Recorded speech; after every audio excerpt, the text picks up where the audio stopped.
Bismillahirrahmanirrahim. Assalamualaikum warahmatullahi wabarakatuh. Segala puji dan syukur hanyalah bagi Allah Subhanahu wa ta'ala yang masih menganugerahkan kekuatan, kemampuan, kesungguhan kepada anda sekalian dan kepada saya untuk kita menyambung kelas kita di pagi hari ini demi untuk memahami Al-Quranul Karim dan ajaran agama Allah yang dibawa oleh Nabi kita Muhammad sallallahu alaihi wasallam. Salawat serta salam kita mohon kepada Allah agar Allah sentiasa menganugerahkannya ke atas junjungan kita Nabi Muhammad sallallahu alaihi wasallam, juga ke atas ahli keluarganya, para sahabatnya dan sesiapa sahaja yang mempelajari, berpegang teguh, mengikuti dan memperjuangkan sunnahnya hinggalah hari kebangkitan nanti. Pada hari ini insyaAllah kita akan menyambung ayat Hamdalah, ayat yang pertama dalam surah Al-Fatihah. Dan pagi hari ini kita akan bincangkan makna lafaz a'udzubillahi minasyaitonirrajim, iaitu Rabbul Alamin. Kita sudah bincangkan Alhamdulillahi. Hari ini ialah Rabbul Alamin, ya. So Alhamdulillahi Rabbil Alamin. Apa makna terjemahan Rabbul Alamin itu? Tuhan semesta alam. Kalimah Rabbun, dari kalimah Rabbun itu ada kalimah tarbiyah.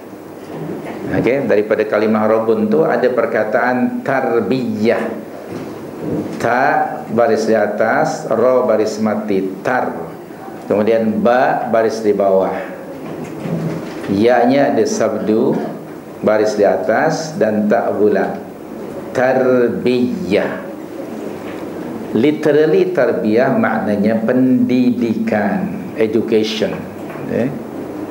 Sekali lagi, daripada kalimah Rabbun ada kalimah tarbiyah, literally maknanya pendidikan. Tarbiyah ialah bimbingan, ya, menunjukkan atau membimbing sesuatu menuju kesempurnaan, ya. Itu tarbiyah, ya. Jadi maknanya membimbing, menunjukkan sesuatu menuju kesempurnaan secara bertahap, ya. Dalam konteks pendidikan pun di sana ada tahap, ya. Kalau kita lihat stages pendidikan, katalah mula dari tadika, lalu ke sekolah rendah, berikutnya sekolah menengah, dan pra-university atau kemudian university, sampailah hingga sempurna. Jadi itu satu tarbiyah, ya, proses tarbiyah, proses pendidikan menuju kesempurnaan secara bertahap. Itu daripada kalimah Rabbun tadi. Kemudian Rabbun salah satu di antara nama dan sifat Allah. Dan kalimah Rabbun antara maknanya ialah pencipta. Rabbun itu yang mencipta. Rabbun juga maknanya yang mengatur, ataupun yang mentadbir atau yang mengurus alam. Rabbun juga bermakna menguasai, yang menguasai alam. Rabbun juga memberi makna pemberi rezeki, yang memenuhi keperluan alam. Itu makna-makna kalimah Rabbun. Jadi Rabbul Alamin, Allah itu pencipta alam. Allah itu yang mengatur urusan alam. Allah itu yang mendidik, mentarbiyah alam. Allah itu yang memenuhi keperluan alam. Jadi kenapa Allah satu-satunya Tuhan yang berhak dipuji dan disyukuri? Jawabannya yang pertama, kerana Allah Rabbul Alamin. Kenapa semua jenis puji-pujian itu lillah? Jawabannya kerana Allah Rabbul Alamin. So, adakah Rabb selain daripada Allah? Tidak ada. Rabb bermakna Khaliq, pencipta, tidak ada. So, oleh itu salah satu makna Rabb tadi bermakna Khaliq. Dan Allah Tuhan yang berhak dipuji, ditaati dan disembah kerana dialah yang mencipta. Saya bagi contoh. Dalam Al-Baqarah 21, surah Al-Baqarah 21 dan 22. Siapa yang sudah hafal, sila bacakan ayatnya. Oh, okey. Mungkin malu ya, tak apalah. Malu itu sebagian daripada iman kan? Okey, tak apa. Okey, sila baca ayatnya. A'udzubillahi minasyaitonirrajim. Apa bunyi ayatnya? Ayo, ya ayyuhan nas u'budu. Siapa? Rabbakum. Itu ada kalimah Rabbun. Ya ayyuhan nas u'budu rabbakum. Ya ayyuhan nas u'budu rabbakum. Siapa Rabb kamu itu? Alladzi khalaqakum walladzina min qablikum la'allakum. Okey, kita baca ayat berikutnya. As-samaa.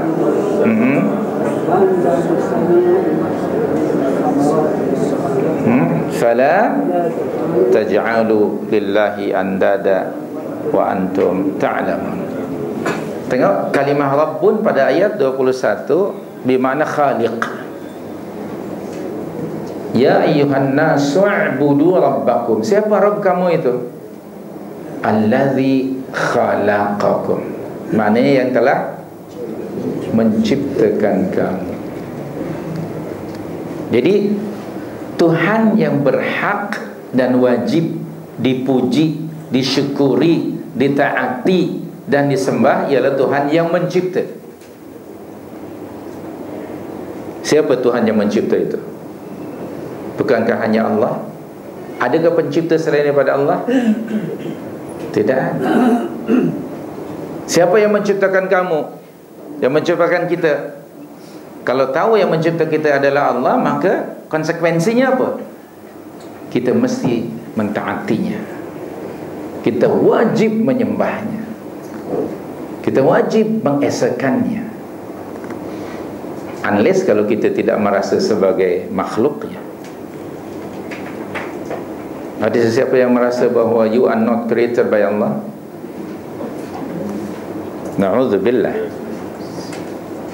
Sedangkan Iblis la'natullah alaih, dia mengakui Allah sebagai Rabbuhu dalam konteks sebagai Khaliq. Iblis tidak pernah menafikan Allah sebagai penciptanya. Antara lain dalam surah 7 ayat 12. Surah 7 surah apa? Al-A'raf ayat 12. Tak mau baca ke? Diam aja. Okey. Mari kita tengok ayat. Bismillahirrahmanirrahim. Qala ma mana'aka alla tasjuda id amartuk. Kemudian apa? Qala ana khairum minhu. Next word, Itu dia ayatnya. Khalaqtani min nar wa khalaqtahu min tin. Saya nak ambil kalimah khalaqtani itu saja. Ketika Allah bertanya, wahai iblis, kenapa kamu tidak mau sujud kepada Adam semasa aku perintahkan kamu sujud kepada dia? Iblis menjawab, sebab saya lebih baik daripada dia. Lalu apa dia kata? Kerana engkau telah menciptakanku. Perhatikan, khalaqtani, engkau telah menciptakan aku. Maknanya iblis mengakui tak Allah sebagai Rabbuhu? Mengakui tak? Sebagai penciptanya? Mengakui kan? Ada tak di zaman anda manusia yang tidak mengakui adanya Tuhan? Ada tak? Siapa mereka itu? Orang etis kan? So antara orang etis dengan iblis, mana yang lebih teruk?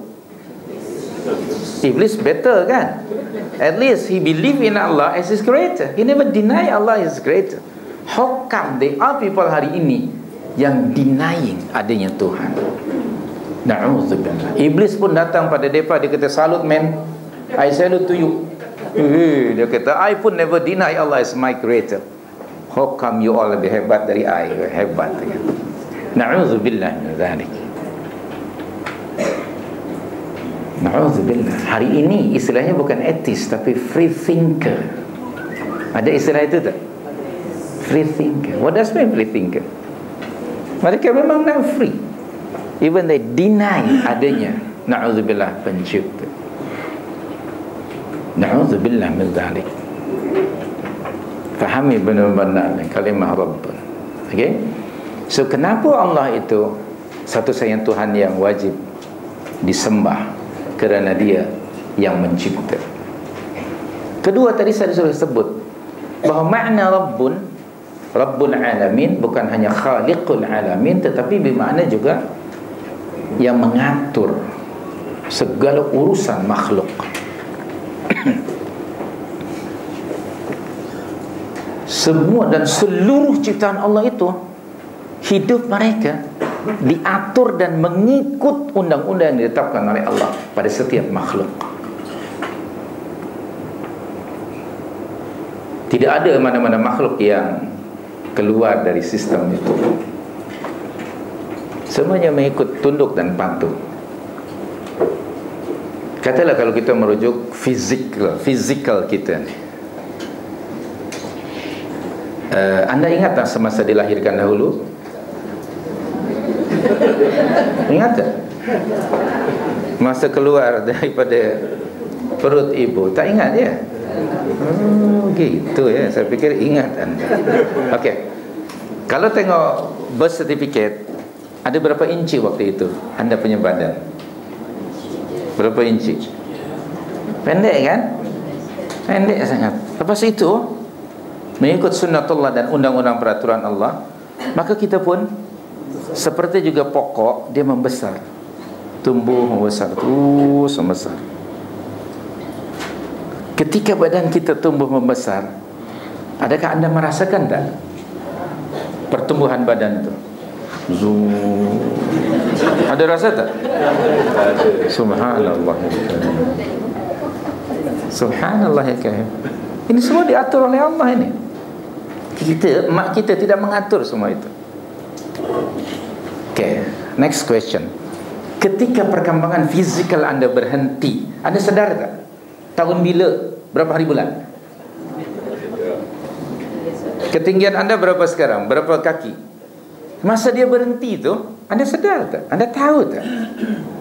Do you think this by nature? Ini semuanya diatur oleh Allah. What do you think? Kalau perkembangan fizikal ni never stop. Subhanallah. Setiap minggu anda akan menukar katil anda. Setiap minggu kasut anda akan pakai kasut macam kasut McDonald, besar. Subhanallah. Ya Rabb ya Karim. Perhatikan gigi anda. Semasa lahir ada gigi tak? Lalu tumbuh, diatur oleh Allah. What do you think kalau gigi ini tidak pernah berhenti? Perkembangan panjang. Ya. Bayangkan usia anda 50 tahun. Kalau 1 tahun 1 inci sudah cukup. Bros gigi apa yang anda guna? No time for you, kecuali hanya untuk menjaga itu. Subhanallah ya karim. We take for granted. Ini semuanya mengikut sistem yang telah ditetapkan oleh Allah. Ya Rabb, kita tak ada masa kalau hanya mengatur fizikal ini. Tengok bagaimana jantung berfungsi. Dipumping dalam satu saat ada berapa kali? Berapa kali itu? 60 kali? Itu lebih. Sudah sekian puluh tahun. Regularly dia macam itu. Mengatur blood circulation. Do you think kita yang mengaturnya? Subhanallah. Ya Allah, ini Allah sebagai pengatur alam. Kemudian Allah sebagai pemberi rezeki. Tadi dalam Al-Baqarah 22, Alladzi ja'ala lakumul arda firasha was samaa'a binaa'a wa anzala minas samaa'i maa'a fa akhraja bihi minats thamarat rizqan lakum. Allah yang mengatur kita, dan Dia pula lah yang menyediakan segala keperluan kita. Kita memerlukan sesuatu untuk hidup. Tempat tinggal, Allah ciptakan bumi sebagai firash. Dia macam kapet, terbentang, mudah kita berjalan, membangun binaan di atasnya. Ini semuanya disediakan oleh Allah sebagai Rabb, sebagai yakni pemberi rezeki. Rezeki itu ialah segala sesuatu yang diperlukan manusia dan bermanfaat untuk mereka. Itulah rezeki. Bukan hanya in terms of money ataupun material wealth and properties, tidak. Rezeki maknanya segala sesuatu yang diperlukan manusia dan bermanfaat, memberi manfaat bagi mereka. Itulah rezeki. So Allah yang menciptakan atau memenuhi keperluan kita. Ada tempat tinggal, bumi, kemudian ada langit sebagai kanopi, dan hubungan langit dengan kita adanya weather kan, adanya musim, ada malam, ada siang, musim itu, musim ini, dan kemudian Allah menurunkan hujan daripada langit. Itu Allah yang menyediakannya. Allah menurunkan hujan dari langit, kemudian dengan air hujan itu bumi yang asalnya kering jadi subur, dan tumbuhlah berbagai tumbuh-tumbuhan yang menghasilkan pokok, menghasilkan buah-buahan, dan buah-buahan semuanya untuk siapa? Rizqan lakum. Ayat tadi itu sebagai rezeki bagi kamu. Subhanallahil karim. Segala keperluan kita disediakan oleh Rabbul Alamin, dan kita tidak menciptakan pokok, kita tidak menurunkan hujan. Allah bertanya kepada mereka yang tak peduli dengan semua nikmat ni, mereka yang menganggap itu semuanya sebagai nature. Allah bertanya pada mereka. Pertanyaannya begini, dalam surah 56, ayat cari sendiri, saya tahu anda sudah hafal. Surah 56 surah apa? Al-Waqi'ah. Dalam konteks hubung kaitnya dengan air hujan, dan sebagian pada air itu kita minum, Bismillahirrahmanirrahim. Afara'aitumul ma'a alladhi tashrabun. Sudah jumpa ayatnya? Jumpa ke belum? Belum lagi. Okey. Surah yang ke-56. Okey. Ayat yang ke-68. 68, 69, 70. Okay. Afara'aytumul ma'a alladhi tashrabun a'antum anzaltumuhu minal muzni am nahnul munzilun law nasha'u apa ja'alnahu ujaja falawla tashkurun. Mari kita perhatikan. Ini salah satu di antara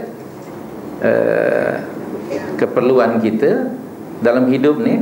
Dalam hidup kita ni, benda pertama kali yang terpenting dalam hidup adalah oksigen untuk kita bernafas. Betul? Kalau tak ada oksigen boleh mati. Dan oksigen Allah berikan kepada kita FOC. Ada bil bulanan tak dari Allah untuk bayar oksigen? Subhanallah. Please appreciate nikmat ini. Kedua, dalam hidup ini, to survive, perkara yang terpenting setelah oksigen ialah air. Kerana dari airlah, sumber airlah Allah menciptakan semua makhluk. Dalam badan kita, kandungan air ada berapa peratus? Berapa? 70 ya? 70% dalam badan kita kandungan air. So salah satu nikmat dan keperluan kita yang disediakan Allah ialah air. Ayatnya tadi, afara'aitumul ma'a alladhi tashrabun. Apa terjemahan makna ayat? Tidakkah kamu, coba kamu terangkan kepada aku tentang air yang kamu minum. Kamu lihat dan perhatikan, dari mana datangnya air ini? Di situ hanya disebut minum karena yang paling pokok air digunakan untuk minum. Bismillahirrahmanirrahim. Saya pun nak minum. Mencari hujah tadi apa nak minum. Okeylah. Ingat ayat itu. Subhanallahil karim. Sebenarnya air bukan hanya untuk minum kan? Banyak kegunaannya. Okey. Allah bertanya kepada mereka yang tidak menghubung kaitkan hujan dengan atau air dengan Allah ini. Afara'aitumul ma'a alladhi tashrabun. Ayat 69. A antum anzaltumuhu minal muzni. Apakah kamu ke yang menurunkan air hujan itu daripada awan? Am nahnul munzilun? Atau kami ke yang menurunkannya? Coba anda renungi, anda tadabburi ayat ini. Kerana ini ada hubung kait dengan kehidupan kita. Di antara perkara yang terpenting ialah air. Please jangan dikira itu sebagai take for granted, tapi itu nikmat dari Allah. Masa kita belajar sains dahulu, bagaimana berlakunya hujan? Sekolah menengah dulu, hujan bagaimana dia berlaku? Ada apa? Matahari kan? Sinar matahari kemudian menyambut air laut. Begitu jadi awan berkumpul. Lepas itu dia pun turun. Kita belajar sains yang kufur, tidak dihubung kaitkan dengan Allah Subhanahu wa taala, dengan akidah, sehingga kita anggap itu sebagai nature. Allah bertanya pada ayat berikutnya, ayat 70. Sekiranya kami kehendaki, niscaya kami jadikan air hujan itu masin. Why? Kenapa? Kerana asalnya dari mana? Air laut. Asalnya daripada air laut. Kalau Allah menghendaki, maka hujan itu akan masin air hujan. Tapi Allah ubah dari masin menjadi tawar. Falaula tashkurun. Tengok hujung ayat. Falaula tashkurun. Kenapa kamu tidak bersyukur? Siapa di antara kita yang menghubung kaitkan hujan dengan kekuasaan Allah, keesaan Allah, keagungan Allah, rububiyah Allah? Sebab kita melihat itu sebagai apa? Suatu yang normal. Kebanyakan orang bila turun hujan merumut, oh my God, hujan lebatnya. Bila Allah bagi panas, oh my God, today so hot lah. You nak apa sebenarnya? Dia pakai hujan merungut, pakai panas pun merungut. Ni nak suam ke? Maka antara keduanya. Ini menunjukkan orang itu belum mengenali Allah. Subhanallah, kedua-duanya rahmat min Allah subhanahu wa ta'ala. Itu bukan nature, tapi diatur oleh Allah dan ada hubung kait dengan kehidupan kita. Tadi itu baru tentang air itu. Saya tidaklah detailkan lebih daripada lanjut. Berikutnya ayat 71 dalam masih surah Al-Waqiah ya. 71, 72, 73 tentang pokok-pokok itu. Antaranya digunakan untuk kita masak. Subhanallah. Afara'aytum an-nar allati turun a antum ansha'tum shajarataha am nahnu al-munshi'un nahnu ja'alnaha tadhkiratan wa mata'an ila hin. Okay, so kita berada di negara yang Allah yakni ciptakan negara ini sangat subur dan banyak pokok-pokok yang tumbuh. Tapi kerana itu biasa ya, kita pun tak pernahlah menunjukkan apresiasi atas nikmat Allah itu. Seorang sahabat dari Riyadh, Masya Allah, datang ke sini, saya bawa ke janda tu baik sekali, alhamdulillah. So menuju ke sana kan greeny ya. Dia kata Masya Allah Safwan. Dia pun terkagum-kagum. Kemudian masuk sampai banyak sungai kan. Dia kata tajri min tahtiha al-anhar, mengalir di bawahnya sungai-sungai. Dan dia pun kemudian mandilah kedebung dengan jubahnya tu. Dia appreciate betul, subhanallah. Bagi kita ya Allah. Lalu dia kata, ya akhi Safwan, suburnya negara ini. Hingga kalaulah ada sebatang tongkat dicucukkan saja di tanah negara ini, pasti dia tumbuh jadi sebatang pokok. Tapi kalau di negara kami Safwan, kalau sebatang pokok ditanam di Riyadh, ni saya jadi tongkat. Dia kata. Saya pun senyum. We don't appreciate nikmat ini. Subhanallahil karim. Segala puji bagi Allah. Sebabnya adalah kerana Allah Rabb. Dia yang mengatur, dia yang memenuhi keperluan kita. Tayyib. Itu kalimah Rabbul Alamin. Dari kalimah Rabbun ini, saya balik lagi, dari kalimah Rabbul Alamin ada istilah rububiyah. Pernah dengar istilah itu? Iaitu konsep of lordship. Rububiyah bermakna lordship. Maka kadang-kadang dia terjemahkan Allah itu sebagai apa? The Lord of the universe. Betul tak? So lordship, rububiyah, ketuhanan dalam aspek penciptaan, pengaturan, kepemilikan, yang memberi rezeki. Dan dalam hal ini Allah sebagai Rabbul Alamin, sudut rububiyah, tidak ada mana-mana makhluk yang deny Allah sebagai pencipta, pentadbir, pemberi rezeki. Tidak ada yang deny. Hatta orang musyrikin Makkah. Mari kita tengok satu ayat dan dua ayat saja, tak payah banyak-banyak.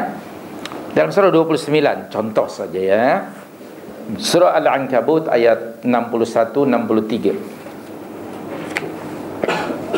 Surah Al-Ankabut surah yang keberapa? 29. Okay. Sila buka surah Al-Ankabut. Okay. Surah Al-Ankabut ayat 61. Okay. Firman Allah, bismillahirrahmanirrahim. Wala in sa'altahum man khalaqas samawati wal ard wa sakhkhara asy-syamsa wal qamar la yaqulunna Allah. Tengok ayat ini ya. Fa anna yufakun. Selama ayat 63. Wala in sa'altahum man nazzala minas samaa'i maa'a fa ahya bihi al-ardha min ba'di mautiha la yaqulunna Allah. Qul alhamdulillah bal aktsaruhum la ya'qilun. Okey, ini kita bincangkan Rabb, makna rububiyah. Okey. Terjemahan makna ayat 61, dan jika sekiranya kamu bertanya kepada orang-orang musyrikin pada masa itu, kamu tu adalah Rasul sallallahu alaihi wasallam. Coba kamu tanya pada orang-orang musyrikin Makkah, Abu Jahal dan geng lah pada masa itu. Pertanyaannya begini, siapakah yang telah menciptakan langit dan bumi? Man khalaqa. Okey, tadi saya perbincangkan, siapakah yang telah menciptakan langit dan bumi itu? Dan begitu huge sekali kan. Pertanyaan kedua, dan siapakah yang telah menundukkan, subjected ya, matahari dan bulan yang masing-masing berjalan pada orbitnya yang telah ditetapkan oleh Allah. Dan matahari tidak mungkin mendahului bulan. Dalam surah Yasin yang anda semua sudah hafal ada ayatnya. Saya tak ingat ayatnya. Apa dia ayatnya tu? Saya tak ingat, anda lupa ke? 5 kali 7 lah kita. La syamsu yang baghi laha an tudrikal qamar walal lailu sabiqun nahar wa kullun fi falakin yasbahun. Tengok ayat itu. Saya tidak terjemahkan kerana anda sudah tahu. Baik. Ayat yang ke-61, balik lagi dalam surah 29 tadi. Wa sakhkhara asy-syamsa wal qamar, siapakah yang telah menundukkan perjalanan matahari dan bulan? Apa jawaban mereka? La yaqulunna, pasti mereka menjawab, yang menciptakan langit dan bumi dan yang mengatur perjalanan matahari dan bulan, siapa? Mereka kata Allah. Siapa yang menjawab ni? Orang musyrik ke orang muslim? Orang musyrik. Maknanya mereka kenal tak Allah? Kenal kan? Mereka tidak kata God, tak ada. Tuhan, tidak. Tapi sebaliknya Allah. Maknanya nama Allah yang agung ini sudah dikenali oleh setiap manusia, sekalipun orang musyrik. Sebab ini disebut fitrah. Okey, setiap manusia yang diciptakan oleh Allah membawa fitrah yang mereka telah mengenali Allah sebagai Rabbu. Tiap-tiap orang. Maka walaupun mereka itu menduakan Allah, tapi mereka mengakui Allah sebagai pencipta.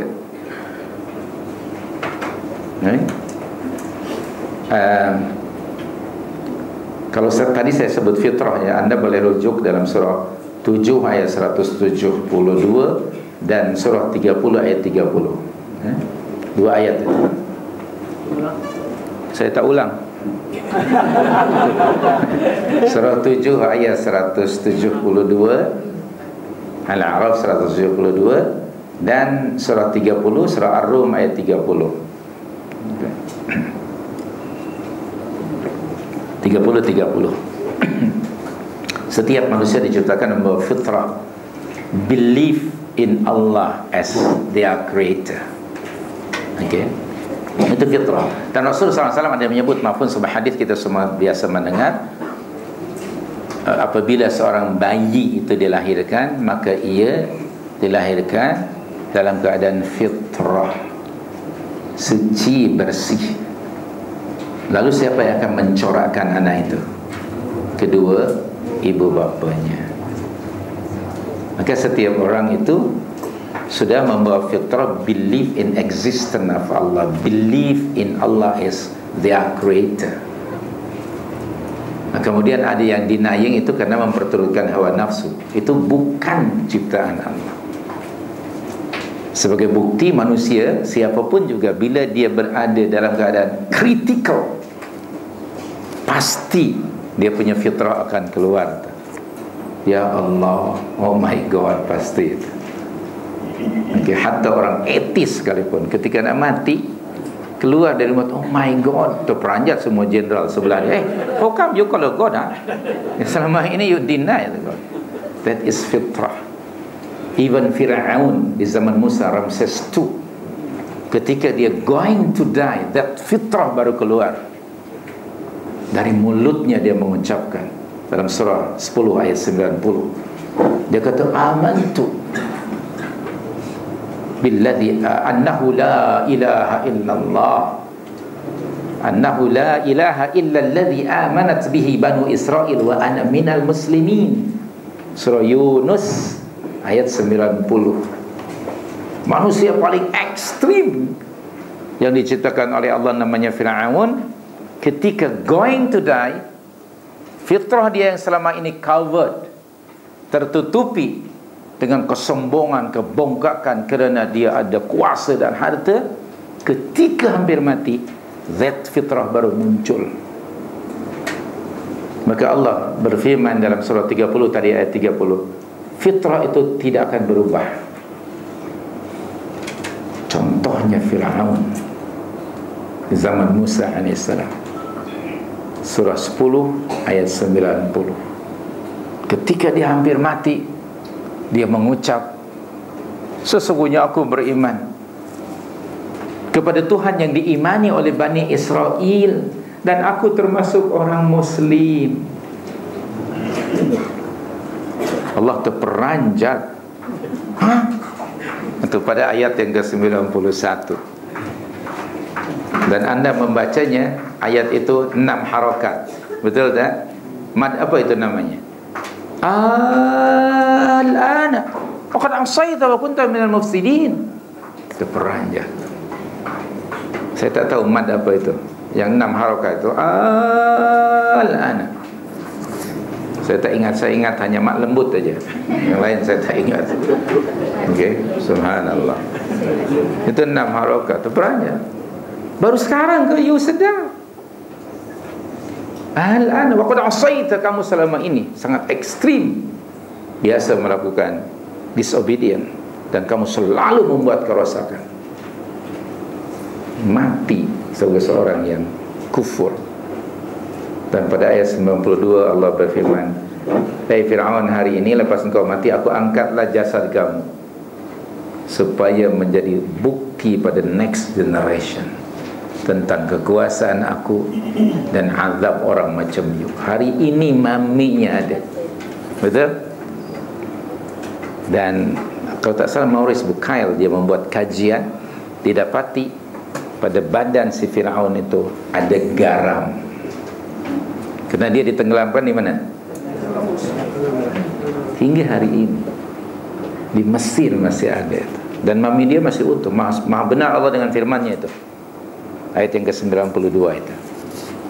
Anda pernah tengok mami itu? Belum ya?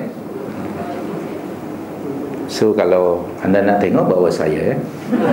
Kita boleh tulis sama-sama. Ustaz Anzar nanti akan bawa ke sana. Okey. Ala kulli hal, kita balik lagi dari perbincangan kita tadi. Jadi kalimah Rabbun bermakna rububiyah. Maka ada istilah menurut ulama akidah, tauhid rububiyah. Maknanya oneness of Allah dalam konsep of lordship. Okey. Tauhid rububiyah, Rabbul alamin. Okey. Jadi kenapa Allah Subhanahu wa taala satu-satunya Tuhan yang berhak dipuji? Kerana Allah adalah Rabbul alamin. Dalam makna yang sudah dijelaskan tadi. Kemudian siapa alam itu? Apa itu alam? Al-alamin is a plural dari al-alam. Kalau singularnya alamun. Kalau ada alnya, alif, lam, al, ain, alif, lam, mim. Al-alam. Alam maknanya setiap sesuatu selain daripada Allah. Okey. Apa jua selain daripada Allah adalah alam. Maka itu banyak alam. Itu bentuknya plural kan. Ada alam malaikat, ada alam jin, ada alam manusia, ada alam hewan, ada alam tumbuh-tumbuhan. Banyak alam itu. Dan kita adalah salah satu daripada alam. Jadi selain daripada Allah disebut alam. Dan menurut bahasa Arab, alam juga memberi makna tanda. Alam tu tanda, ciri. Maka bendera sebuah negara kadang-kadang disebut alam, bendera itu. Maknanya dia menggambarkan, memberi ciri dan tanda satu negara. Jadi kalau alam tu bermakna bukti ataupun tanda, membuktikan rububiyatullah, membuktikan Allah sebagai khaliq, membuktikan Allah sebagai raziq, membuktikan bahwa Allah adalah Tuhan yang berhak untuk dipuji. Itu kalimah alam. Saya dan kita semuanya adalah salah satu di antara tanda-tanda yang menunjukkan kekuasaan Allah. Subhanallahil karim. Itu al-alamin. Kemudian kalimah Rabbun, Rabbun, dia boleh berdiri sendiri. Sedangkan al-alam, dia disandarkan pada kalimah Rabb. Dalam susunan struktur bahasa Arab disebut jumlah idhafiyah. Okay? So al-alam tu mudhaf yang disandarkan pada Rabb. Rabbun disebut mudhafun ilaih. Oleh itu Rabbun dia boleh berdiri sendiri. Sedangkan alam tidak boleh. Kenapa? Dia perlu kepada sang pencipta. Dia tidak mungkin survive unless Allah yang menyediakan segala keperluan, Allah yang mengatur urusan. Maka oleh itu alam sangat memerlukan Allah sebagai Rabb. Oleh itu Allah menamakan zatnya yang mulia dengan nama As-Samad. Apa makna As-Samad? Tempat bergantung semua makhluk. Allah tidak memerlukan apa-apa, kerana Allah itu ghaniyun, maha kaya. Sedangkan kita sangat memerlukan rahmat kasih sayang Allah. To survive kita perlu oksigen, siapa yang menyediakan? Allah. Untuk minum bila kita dahaga, siapa yang menyediakan air? Allah subhanahu wa ta'ala. Makanan, minuman, untuk keperluan fizikal, material dan juga spiritual, kita perlukan Allah. Dan Allah tidak memerlukan kita. Wajar kalau Allah sentiasa dipuji oleh makhluknya, kerana kita amat sangat memerlukan. Dalam bahasa mudah, kita berhutang budi kepada Allah. Orang yang ada budi pekerti tentu dia akan bersyukur, berterima kasih dan memuji kepada Allah yang memenuhi semua keperluan hidupnya. Kita sangat sekali lagi memerlukan bantuan dan rahmat Allah. Sama ada yang materially, physically dan juga spiritually. That is why Allah tidak hanya menciptakan kita, tapi Allah juga menganugerahkan berbagai nikmat kepada kita. Dua nikmat, yang am dan yang khas. Mari kita tengok dulu surah yang ke-31 ayat 20. Surah 31 ayat 20.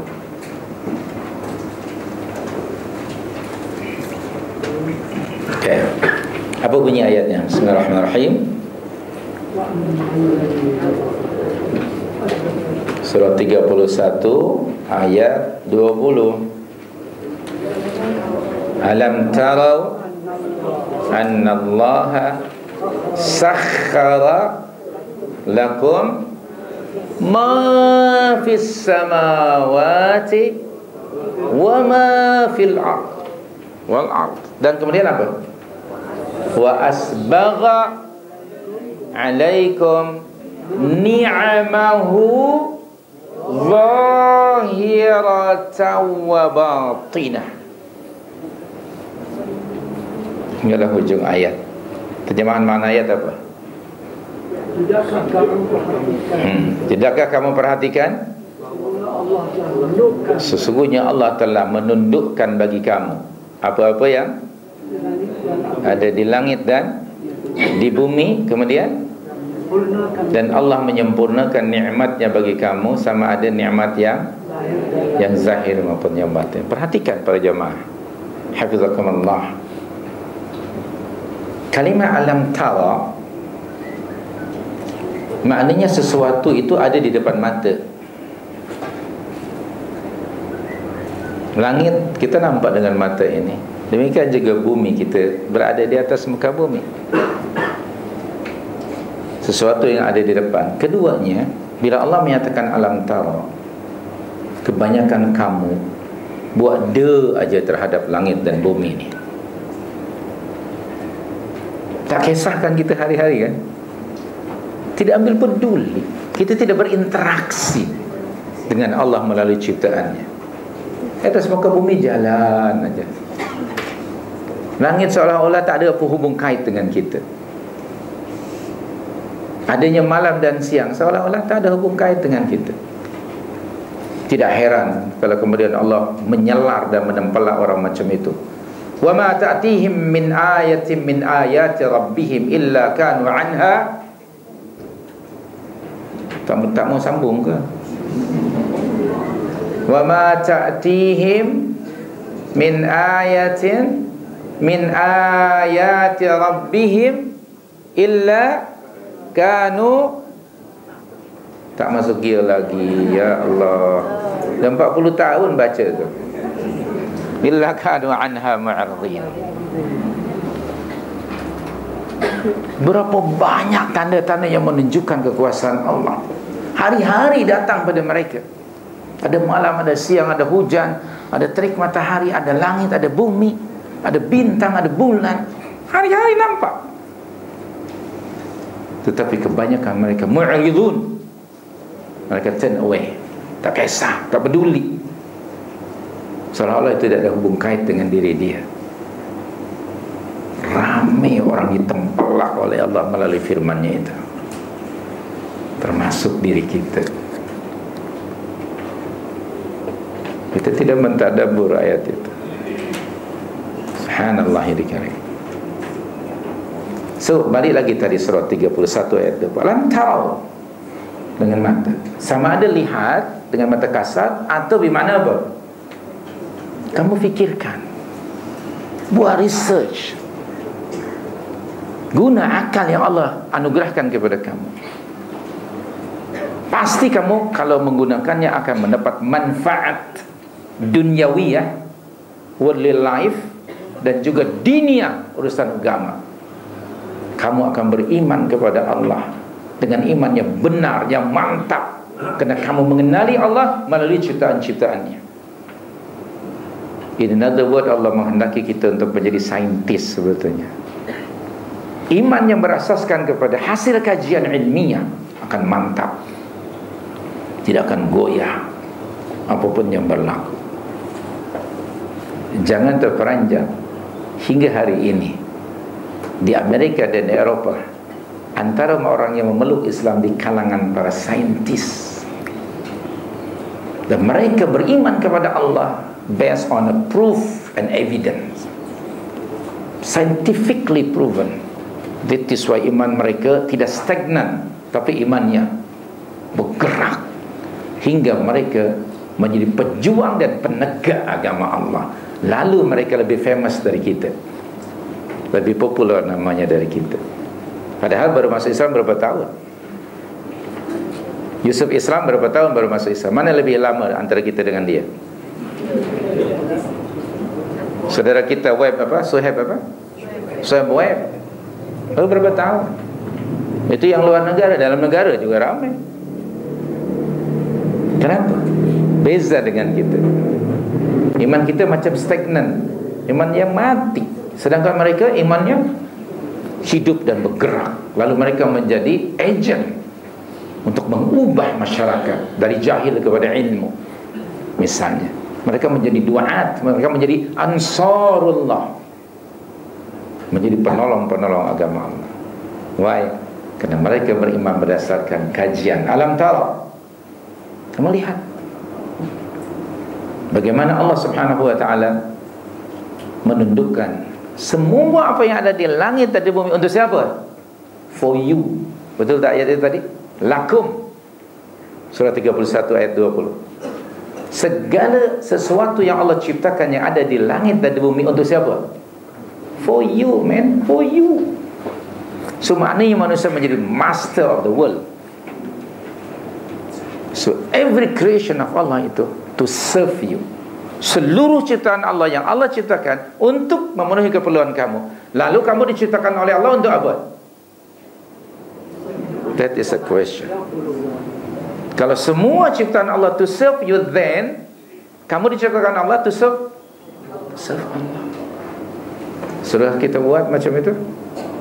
Hukam ada orang yang sekarang, na'udzubillah, yang etis, yang disobedient dan sebagainya. Atau hidupnya barangkali tidak ada tujuan, tidak ada matlamat. Itu orang-orang yang hidupnya ikut sistem ISA. Apa itu ISA? Ikut suka aku. Na'udzubillah. Ikut suka aku lah. Aku nak telanjang ke? Aku nak apa? Astaghfirullahalazim. Musibah besar pada sebagian orang. Alam tara kaifa, yani bagaimana Allah Subhanahu wa taala sakhkhara lakum ma fis samawati wal ard, untuk kamu semuanya. Maksudnya kamu tarokai, ambil manfaatnya untuk kebaikan hidup kamu dunia dan juga akhirat. Berinteraksilah. Jangan kamu ratah dan tarah, tapi kamu gunakan for your own good. Dan mengolah alam ini adalah ibadah. Bukan hanya nanti akan mendapatkan kemajuan sains, teknologi, duniawiyah, ekonomi dan sebagainya, tapi mendapat reward dari Allah selama kita berada di atas manhaj Allah ketika berinteraksi dengan alam ini. Berikutnya, wasbagha alaikum ni'amahu zahiratan wa batinah. Surah 31 tadi ayat 20. Dan Allah telah menganugerahkan kepada kamu nikmat-nikmatnya, sama ada yang zahir maupun subhanallah. Anda boleh menyenaraikan nikmat-nikmat Allah yang dianugerahkan pada Anda? Tolong senaraikan. Subhanallah. Pasti kita tidak akan mampu. Dan kalau begitu, adakah kita tidak mau bertahmid, memuji Allah? Allah telah menganugerahkan nikmat dua jenis, satu yang zahir, kedua yang batin. Yang batin antaranya misalnya hidayah, taufik, iman, ilmu, kefahaman yang benar. Ini nikmat dari Allah yang batin. Yang zahir Allah anugerahkan pada semua alam. Kalau dalam konteks manusia, Allah menganugerahkan nikmat material tidak hanya kepada orang Islam, tapi juga Allah mengundangkan pada seluruh manusia, termasuk orang kafir, orang musyrik, orang etis sekalipun Allah bagi. Orang Islam pun tidak hanya Allah menganugerahkan nikmat itu pada muslim yang taat, muslim yang fasik pun Allah tetap beri. Muslim yang maksiat hari-hari pun Allah tetap berikan nikmat ini. So kalau kita sudah menyedari bahawa semua ini datang dari Allah, then ucapkan apa? Tahmid, alhamdulillah ala kulli hal. Maka bibir seorang mukmin tidak pernah kering dari memuji dan bersyukur pada Allah. Selalu bertahmid kerana dia sedar semuanya itu adalah datang dari Allah. Apa yang kita miliki hanyalah nama yang orang tua kita bagi. Nasib baik orang tua kita bagi nama. Kalau tak ada nama saudara siapa? Nonim. Siapa? Nonim. Oh, namanya Nonim. Jadi nama akhirnya. Lalu nanti pada nisan tu baru dalam budaya kita, kalau orang mati di nisan ada kan tulis apa? Nisan bin Honda. Misalnya sajalah kan biasa. Itu aja. Dan kita tidak punya apa-apa. Everything akan diambil. Inna lillah wa inna ilaihi raji'un. Sila perhatikan semua nikmat Allah ini. Why? Kenapa Allah mesti dipuji, disyukuri? Ini hujahnya. Kerana Allah Rabbul Alamin. Dan salah satu di antara alam adalah diri saya dan anda semuanya. Maka dalam diri kamu ada tanda-tanda yang menunjukkan kekuasaan Allah. Afala tubsirun? Surah 51 ayat cari sendiri. Terima kasih, itu saja untuk hari ini. Surah 51 ayat cari sendiri. Wa fi anfusikum afala tubsirun ayat 21. Surah 51 ayat 21. Terima kasih, ini saja untuk hari ini. Wallahu a'lam. 1 jam lebih kita membincang itu hujjah kenapa Allah wajib dipuji dan satu-satunya Tuhan yang ditahmid kerana Allah Rabbul Alamin. Terima kasih.